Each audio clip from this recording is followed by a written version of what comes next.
Oke, halo semuanya. Perkenalkan, nama saya Dava Dwi Putra.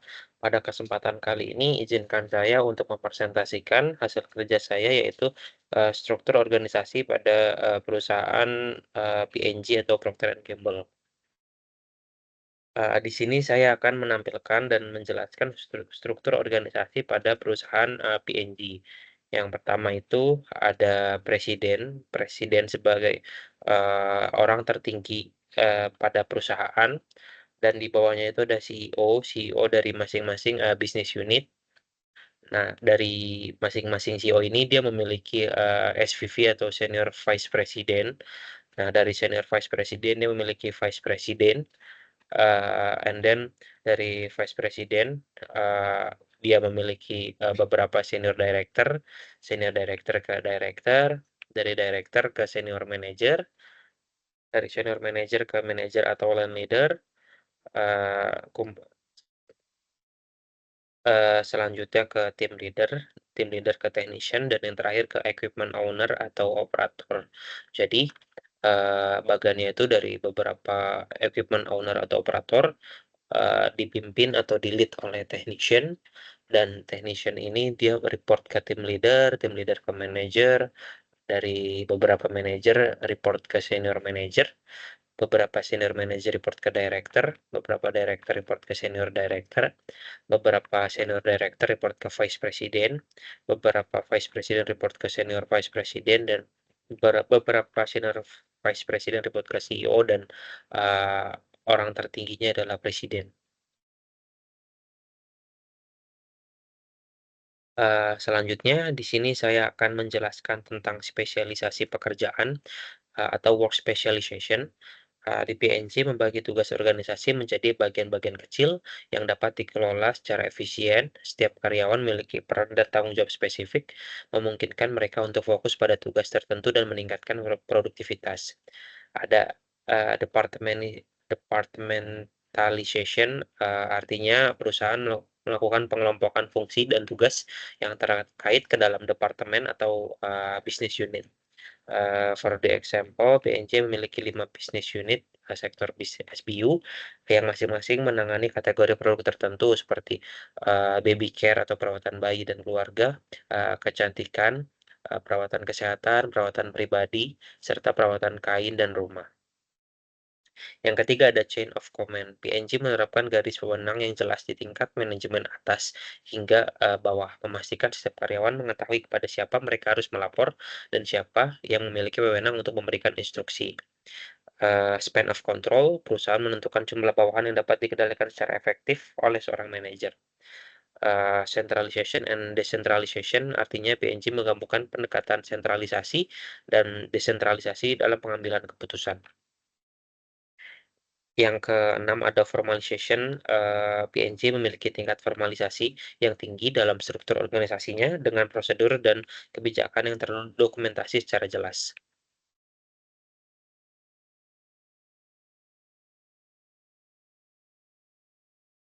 Lanjut, apakah PNG menerapkan mekanistik?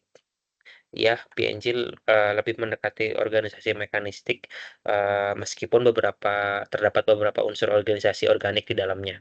Sebagai perusahaan global yang besar, PNG menerapkan struktur organisasi yang sangat formal, terpusat hierarki, yang merupakan ciri khas dari organisasi mekanistik. High Specialization PNJ menerapkan spesialisasi yang tinggi dalam pembagian tugas. Setiap karyawan atau individu memiliki peran yang sangat jelas dan khusus dalam organisasi. Ini memaksimalkan efisiensi karena setiap individu fokus pada tugas-tugas spesifik dalam lini produk atau departemen mereka. Terus yang kedua ada rigid departmentalization, artinya PNG membagi organisasi ke dalam beberapa unit bisnis, SBU atau SBU, berdasarkan kategori produk.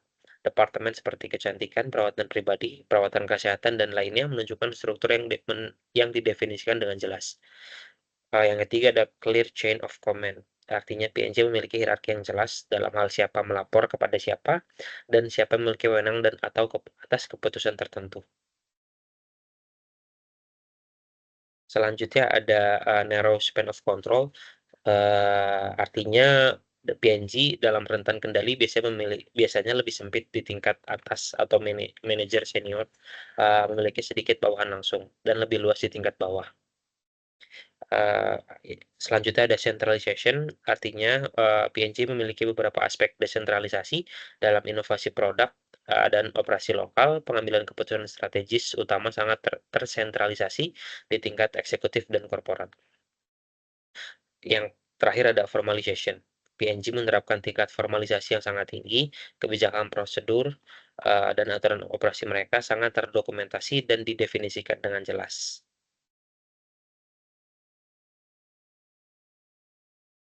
Lanjut, di sini kita akan membahas tentang struktur tim.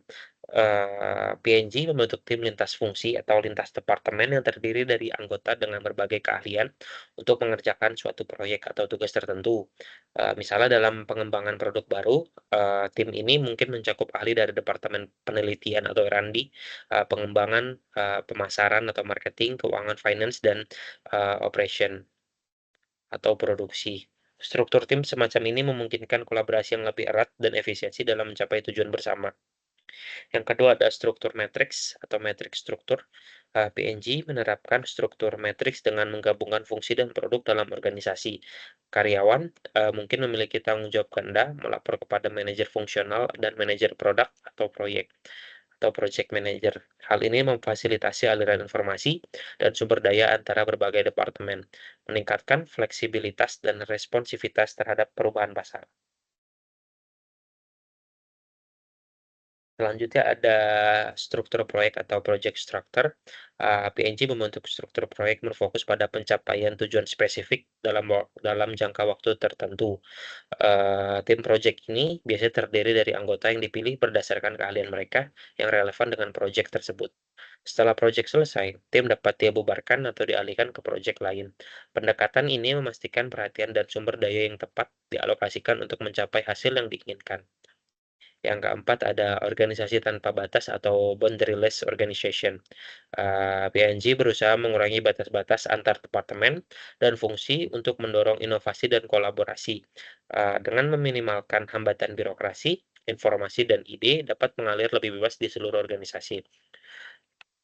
Hal ini dapat dicapai melalui komunikasi yang lebih terbuka, kolaborasi, antar lini fungsi departemen dan struktur yang lebih fleksibel. Sebagai contoh, program pengembangan karir di PNG dirancang untuk memungkinkan karyawan bergerak melintasi berbagai peran dan departemen, mengumpulkan pengalaman dan perspektif yang berbeda dari setiap individu. Oke, cukup sekian presentasi singkat dari saya, terkait struktur organisasi pada perusahaan PNG. Kurang lebihnya mohon maaf, ditutup. Billahi taufik wal hidayah. Wassalamualaikum warahmatullahi wabarakatuh.